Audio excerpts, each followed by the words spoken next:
నమస్తే అండి. ప్రకాష్ రెడ్డిని అక్రమంగా అరెస్ట్ చేయడం జరిగింది.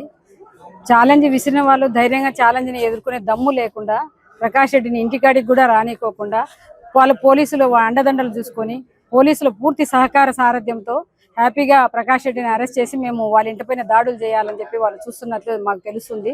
కనీసం వాళ్ళ కార్యకర్తలకు బిర్యానీ భోజనాలు పెట్టి పర్స తిరణాలు జరిగినట్లు వాళ్ళ ఇళ్ళ కాడ జరుగుతుంటే కనీసం మా కార్యకర్తలు మా ఇంటి దగ్గరికి కూడా రాలేని పరిస్థితి, కనీసం మా కార్యకర్తల భోజనాలు పెట్టలేని పరిస్థితిలో మమ్మల్ని ఇబ్బంది పెడుతున్నారు. పోలీసులు ఏకపక్షంగా వ్యవహరిస్తున్నారు. ఎక్కడ అరెస్ట్ చేసినా ప్రకాష్ రెడ్డిని హౌస్ అరెస్ట్ చేసినా ఏ అరెస్ట్ చేసినా కూడా కుటుంబ సభ్యులమంతా ఇంటి దగ్గరే ఉన్నాం.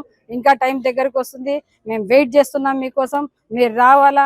5 గంటలకు మీ గురించి ఏదేదో మీ నిజ నిర్ధారణ అనేది మేము పూర్తి ప్రూఫ్స్తో మీ దగ్గరికి రావడం జరుగుతుంది. ఖచ్చితంగా మీరు ప్రకటించినట్లుగానే మీ పదవులకు రాజీనామా చేస్తారో లేకుంటే సిగ్గుపడి తలదించుకుంటారో, ఇట్లాంటి పరిస్థితి ఇట్లా ఉచ్చం నీచం లేని మాటలు ఇంకెప్పుడు మాట్లాడమని మీరు మాట్లాడతారో ఏదైనా మీ విజ్ఞతకు మీ నిర్ణయానికి వదిలేస్తున్నాం. మేమైతే సిద్ధం, ఇప్పటికి కూడా సిద్ధం. నువ్వు విధించిన టైం కాదు, ఇంకా 2 గంటల వరకు కూడా మేము వెయిట్ చేస్తాం. నీకు ఏదైనా ఎక్కువ తక్కువలు ఉంటే పూర్తిగా చూసుకొని రండి ఎవరైనా సరే.